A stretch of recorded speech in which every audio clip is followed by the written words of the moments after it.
everyone, so today for you I have a sketchbook tutorial for beginners, so just the basics so you can get ahead and start drawing. Really exciting. So let's get into it. So first off, I'm going to open my page, and what you see is the gallery page. This is where you can go into old drawings or start new drawings.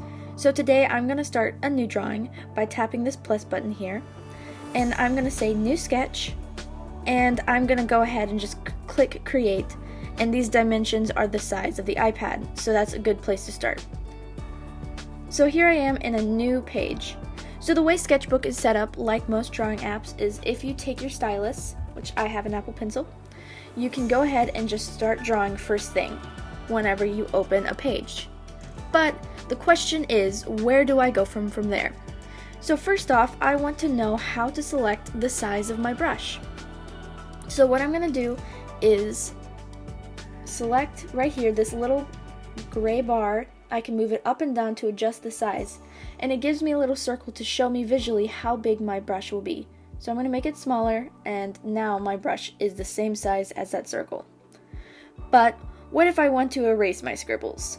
If I want to erase, I can go over here to the brush library and see this icon right here, which is an eraser. I'm going to go ahead and make it bigger so it's easy for me to erase, and go ahead and erase. So one thing I want to know is, how do I change color? Well, I'm going to go back to my pencil, make it bigger, and go over to this rainbow circle icon. If I tap it, I can go into a brush paint chip library, or I can tap it again and go here and see the color wheel along with lots of different color libraries. So if you're like me, sometimes you don't always want to mix your own color and figure it out up here. So this is a really helpful spot to be able to find the color you want if you're just starting out. So you can go ahead with this rainbow library, click off, and have it all be in this paint chip library, which is really cool. But right now I'm going to show you how to use the color wheel, which you just spin this right here and adjust this. So this adjusts the main color you want. So if I want a red, I can go to this red section and adjust the saturation, meaning how pigmented it is, basically how bright of a color, and the light, how light or dark. So I'm going to go for a pink. So I'm going to put it in between the high saturation and the highest lightness.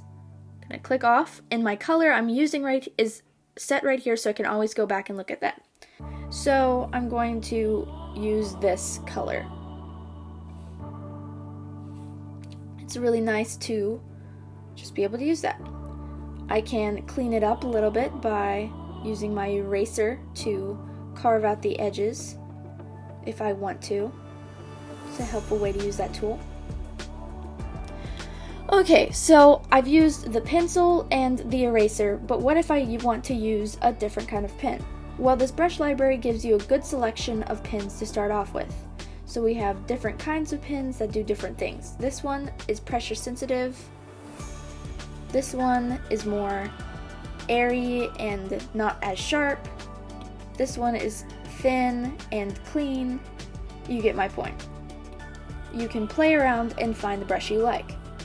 But as you see right here, you can see settings of this. So each brush has its own settings, and this is kind of a more complicated detail to this program. So I wouldn't recommend messing around with that currently or worrying about that. You're allowed to if you'd like. By all means, go ahead, but don't worry about it. But what you want to see right here is the library. So the library has all the different brushes you could possibly want. So you can go ahead and try any of them. This is in the Legacy series. I'm going to tap inking pen and have another version of a pressure sensitive brush. So if you want, you can go ahead and look around in there and see what you like. One thing I think is helpful is being able to adjust the size of your page by using two fingers like this to zoom in and out.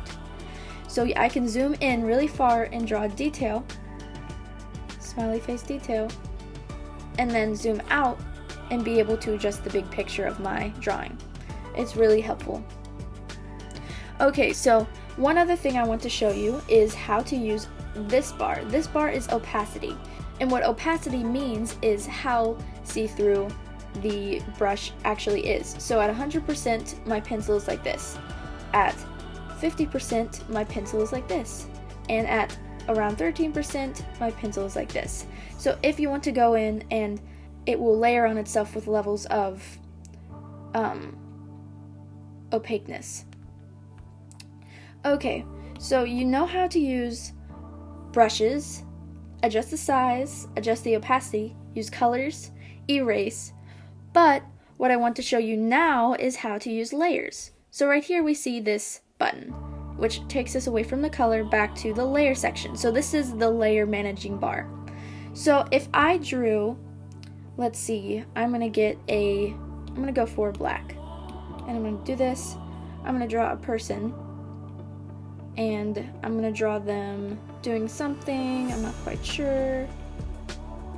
They're just chilling. Okay. This is a pretty good sketch of a person, but what I want to do is clean it up a little bit. So if I go to my layer managing bar, you can see my drawing right here. There's an eyeball, and if you touch it, you can close your eyes on that layer. So basically you can hide it. Or you can go to this plus button and add a layer.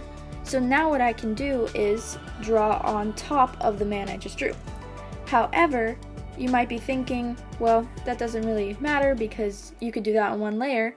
But what I like to use this for, if you tap in, you can see the word opacity, turn it down, and you see how my whole drawing opacity level is shifting. So I'm going to turn it down and draw on a new layer up here, this one, and be able to go in and clean up my sketch a little bit to be able to turn it into a person.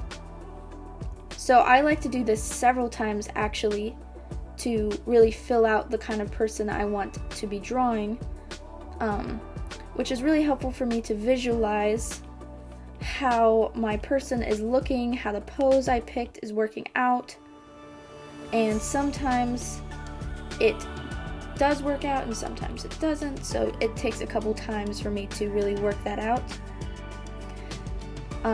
Right now I just have this pose going on. It's kind of a simple pose, didn't mean to touch that. And there, just so you get my point of being able to do this on different layers. We've got a winking person. And now I can go ahead and turn this layer off, and now I just have this sketch. And then I could go ahead and do this whole thing again, clean it up if I wanted to.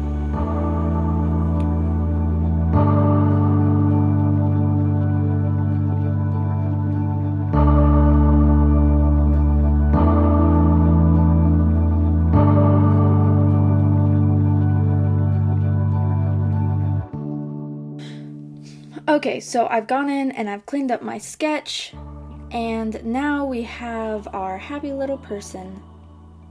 I went from this to this to this. So as you can see, the layer feature is very helpful. So the last thing I want to show you is how to use shortcuts. So the shortcuts in this are pretty simple.